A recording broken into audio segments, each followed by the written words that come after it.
Hi everybody, welcome back to the channel. I've got a wee niggle. I've got this tent, the Pretents Border tent, which you've maybe seen in some of my previous videos. There's a niggle about how strong it is in winds, so I've come up on a fairly windy day to as high as I can get on the south side of Glasgow, about 1100 feet I think it is. I'm going to head up onto a hill. I'm going to try pitching it and just experimenting with the position, maybe use the vestibule. I've also got a set of uprated poles if I need them, so I just want to find out if it's as strong as I hope it will be, because I've still got that niggle at the moment. I just don't know if it's strong enough to keep. So anyway, let's see how we get on. So this is actually a hill that broke a previous tent. You may remember, if you follow my channel, a few years back I took a Farino solo to the top of this hill, which was meant to be a 4-season tent. Tried to pitch it in the wind and it blew away.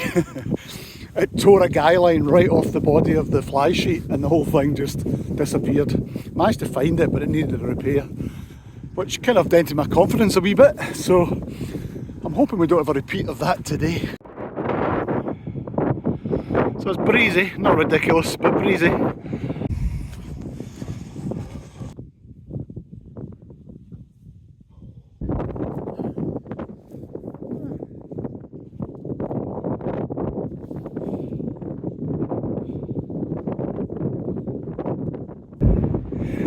Yeah, it's suitably windy up here. I think this should be a good wee test.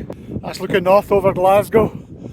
Take you round Whiteley Wind Farm and right down to the Clyde on the south side, if you can hear this.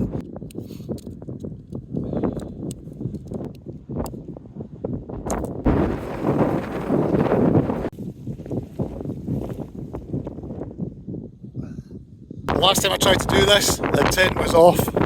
So here goes. I've tried to get it down where I can. Should be enough pegs holding it. Let's try it out.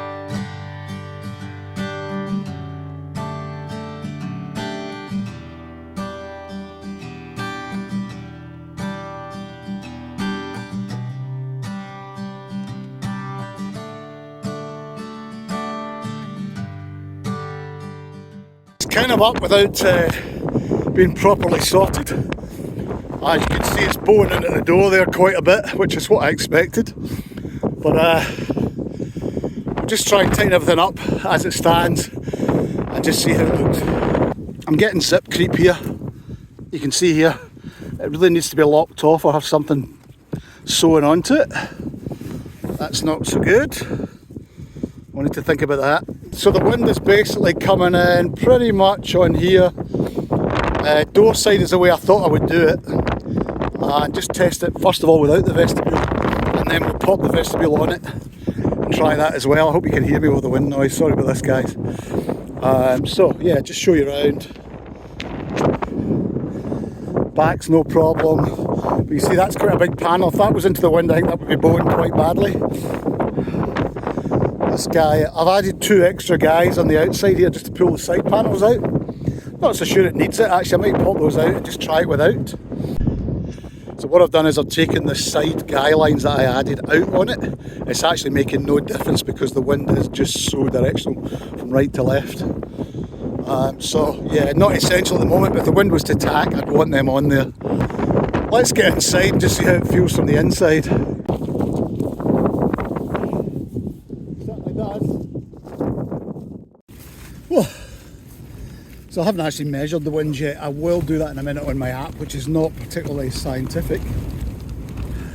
Yeah, so we're certainly getting a rattling, exactly what I needed. You can see this kind of offset door with one pegging point bows in a wee bit, but it's not actually impinging on the inner, which is okay. And you can pin back the inner to cook if you wanted not to use the vestibule. What I'm going to do is do 2 other things. I'm going to test it with the vestibule on it at the front, see if that makes a big difference. And I'll also try uprating the poles. It's not overly noisy inside. There's a wee bit of flapping round about the vents. I think they're catching the wind. They make more noise than the rest of the tent. The tent is quite a slippery shape. So yeah, not too bad. Right, I think we'll try and get this vestibule onto it and check that out as well. You can see this, see the pole here? See the deformation on that? I'm going to try something with a pole to see if it helps. Right, I've done the wee kind of hack that I did with the Vern 1, the North Tent Vern 1. think it's making a slight difference. It's kind of holding it probably at a stronger position. I don't know what you think. Walking pole back out again. You can see how that pole is flattening out. It's deforming. So yeah, that's about 31 mile an hour average according to my app, which is not, not ridiculous. You're going to get that in the hills quite a lot. So yeah, I don't think it's in danger of breaking, but it's definitely deforming. So I think what we'll try is putting in the bigger poles maybe. Well, let's do the vestibule first. So we've got the tent as standard, and then we'll upright the poles and sort out the side guy lines.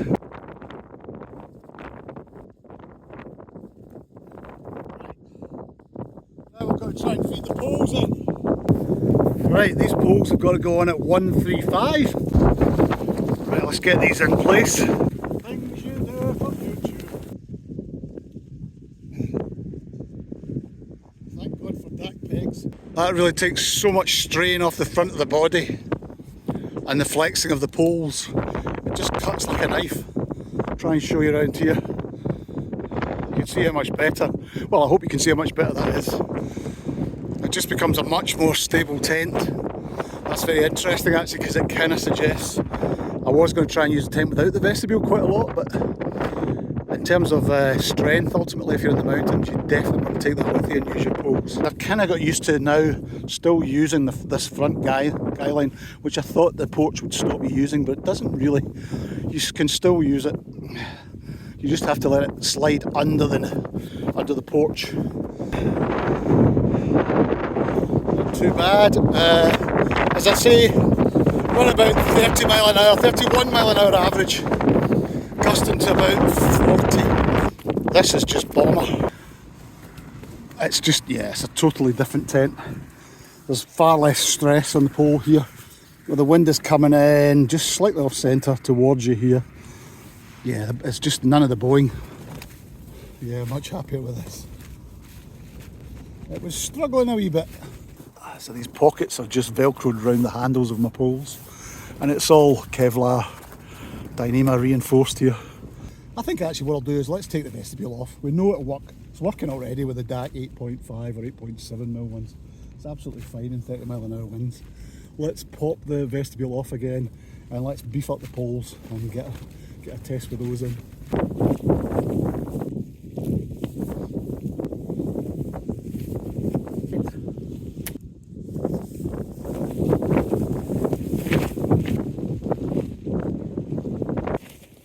Nearly done. Right, I hope I've got enough time to film this last section because it's getting dark pretty quickly and I didn't bring any lights. I forget just how short those days are, and so a wee bit chunkier, not quite as big as I'd like. I'd probably like 10 mil DACs if possible would be the ideal scenario for this, but give these a go. Yeah, they're threaded in, they're definitely a bit more sticky to get through because of the extra diameter, but they're doable, they're alright. What do you reckon? I'd say it's actually windier now than it was, so probably near 35, maybe gusting to 40. Yeah, so I'd say there's slightly less deformation. How does that look? You can see that flattening again. Actually, that's quite interesting. I'd say that's actually no better than the DAC thinner diameter one. Well, there you go, look at that. That's definitely gusted to probably 40 plus now. That's with the walking pole in position, and yeah, that's actually, I would say, holding better. So there's less flattening of the pole there, or chance of it just flattening out and then bending and buckling or maybe snapping. So an interesting wee experiment all round as far as I'm concerned. That nearly knocked me off my feet.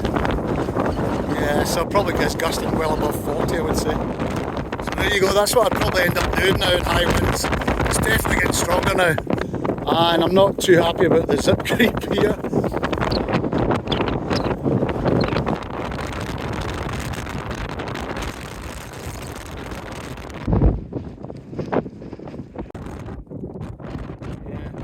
Job done, let's get out of here.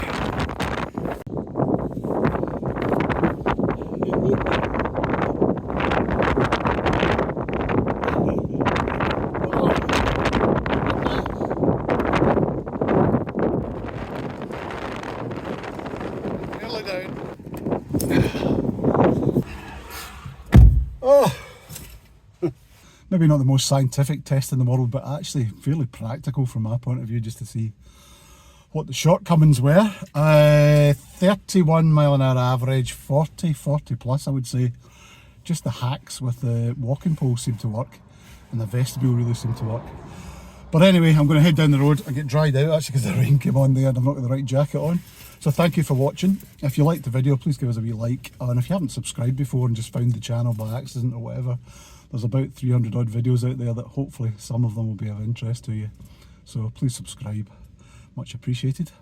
I'm heading down the road to dry out, but thank you again for watching. See you out there for the next one.